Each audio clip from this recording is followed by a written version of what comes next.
Hello students, welcome to the session. I am Mr. M.H. Mota, Assistant Professor, Department of Civil Engineering. Today's session is on design of aeration fountain used on water treatment plant. The outcome of this session.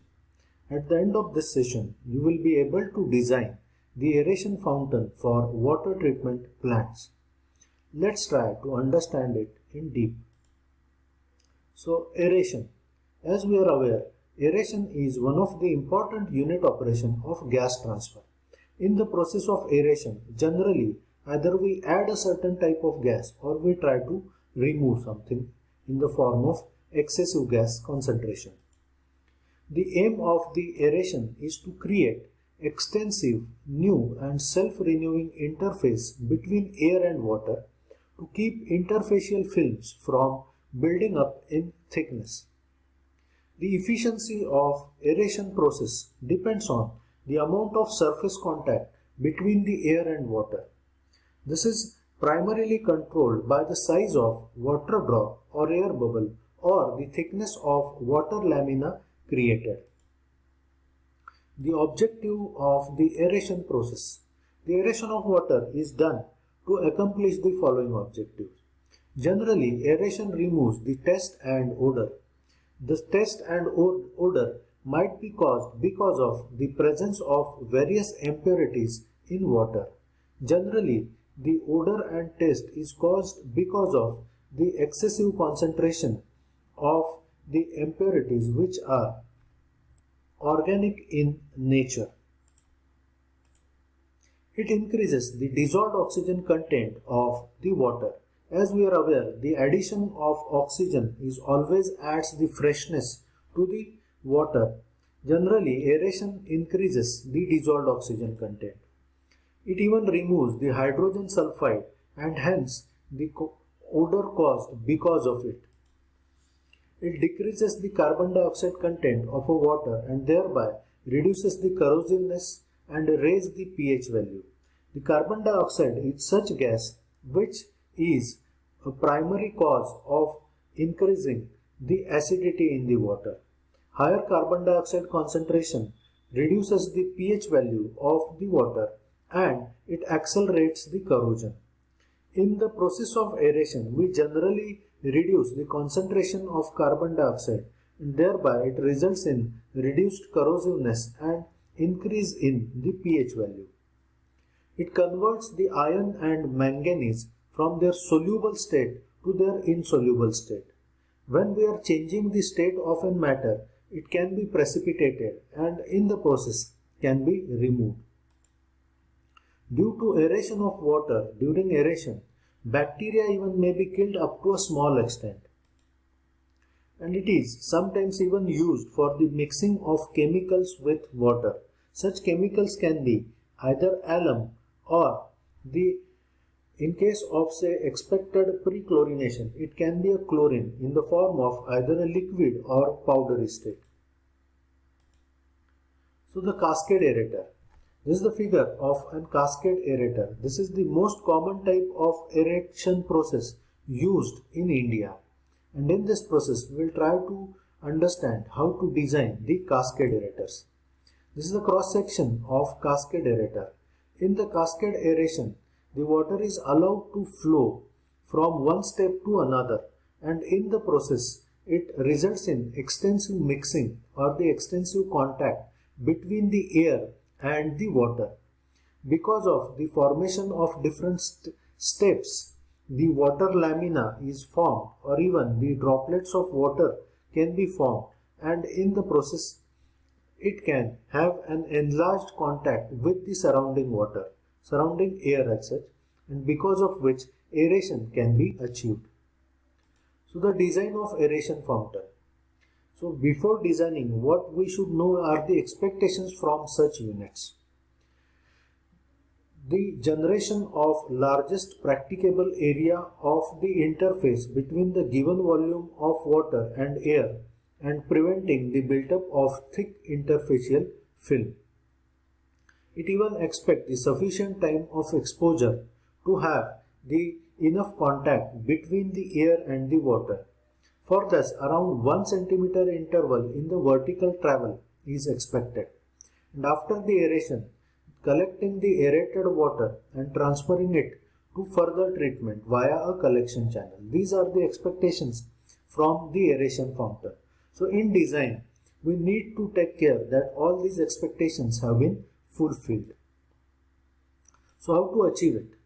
Providing sufficient area to distribute water on horizontal surface so that the thickness of lamina formed is less. For that, generally the area is much larger. For the base of area calculation, it is provided in the range of 0.015 to 0.045 meter square per 1000 liter per hour. Try to understand the unit in this case. So if we need to treat the 1000 liter of water and if we have 1 hour to treat it, then the amount of area to be provided should be in a range of 0.015 to 0.045 meter square is the meaning of this particular unit. Let's try to understand it in another way. Suppose we need to treat the 10,000 liters of water in 1 hour, then how we will calculate the area? So for that, we will multiply this particular figure by 10 as the total water to be treated in 1 hour is 10,000 liters. So it will be in a range of 0.15 to 0.45 meter square. So accordingly, the area calculations are done. As this particular is providing a wide range, generally for a water having the lower amount of dissolved oxygen, we need to provide the larger area. Or vice versa, if water is full of oxygen, then the total area to be provided might be lesser.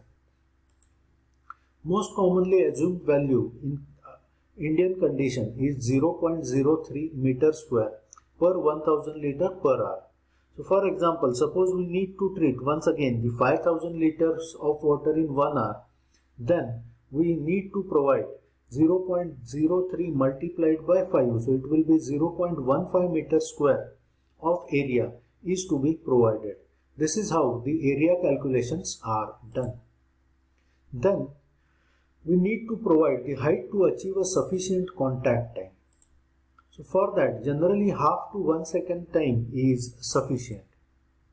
And generally we provide a cascade or steps to achieve a continuous intermixing by creating turbulence. For that, generally 3 to 6 steps are provided. Generally not more than 6 steps are preferable for the aeration fountain as such. And after that, providing the collection channel which is rectangular in section with a velocity around 1 to 1.5 meter per second. This will help us to collect the aerated water and transfer it to the further purification processes.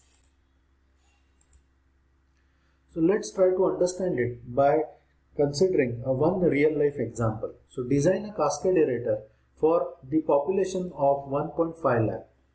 For that, the design rate of supply is say 150 LPCD or 150 liters per capita per day. The diameter of a rising main which is supplying a water from the source to this aeration fountain, it say has a diameter of 0.6 meter. So let's try to find out the solution.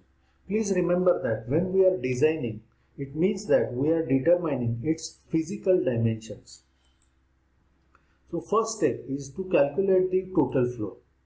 So it will be the total population multiplied by the rate of supply. So it will be 1.5 lakh multiplied by 150. So it will be around 22,500 meter cube per day. So we can convert that in terms of meter cube per second by dividing it by the multiplication of 60 by 24 by 24. So it will be a total number of seconds available per day. So we are transferring the day in terms of second.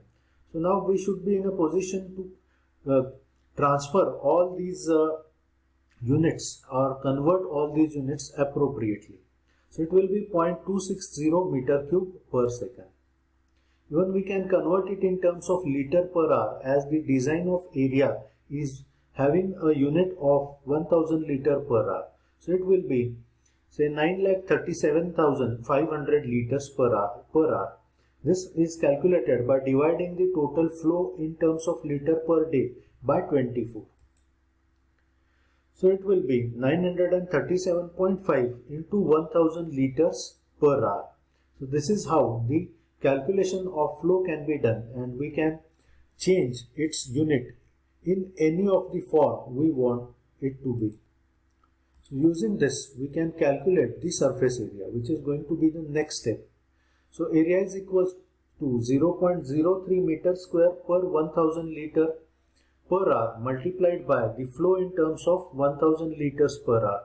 So it will be 0.03 multiplied by 937.5. So it will be 28.125 square meters. Now generally the cascade aerators are circular in plan or in top view. So for that we need to calculate the diameter. So we can calculate the diameter by equating the 28.125 to the pi by 4 d square, which is a formula to calculate the area in plan. So it will give us the diameter around 6 meter. Please do all these calculations yourself.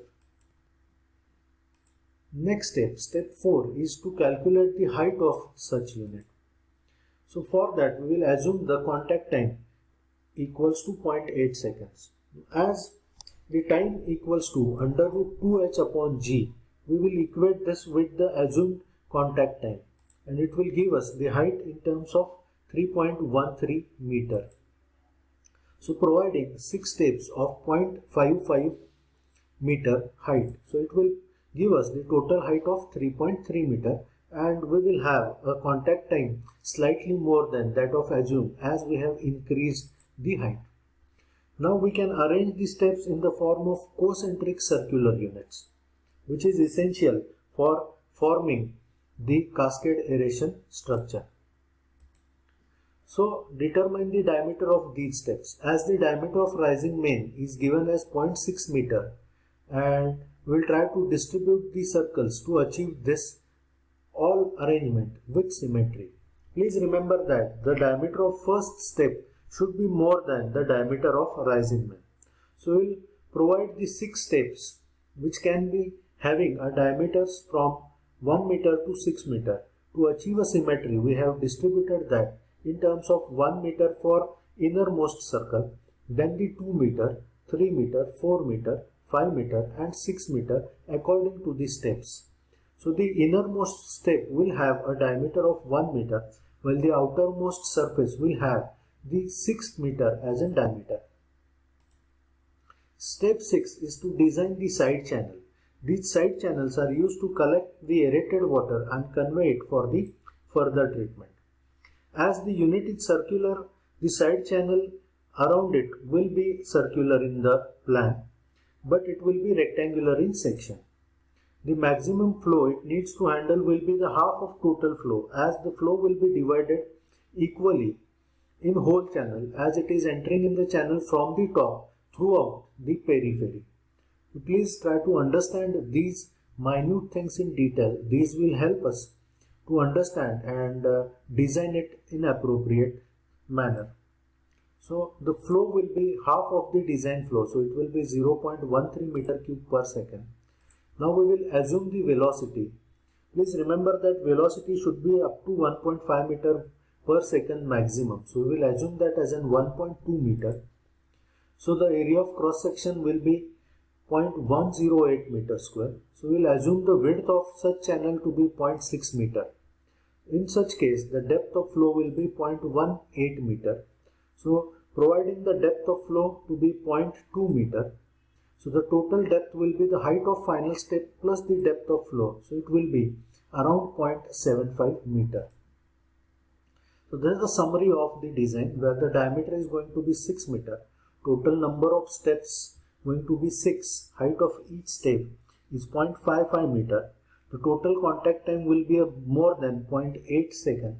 And the section of the collection channel will be like 0.6 meter in width and 0.75 meter in depth. So this is going to be a cross section of this. Only difference is that in this figure we have shown the 4 steps. while in actual we have provided the 6 number of steps. So this is the design. I hope that everything in the design with every aspect has been understood by you. So that's it for this session. Let's meet in next session to learn more. And thank you for your patience, listening and understanding the steps involved in the design of aeration fountain. And don't forget to like, comment and subscribe. Thank you.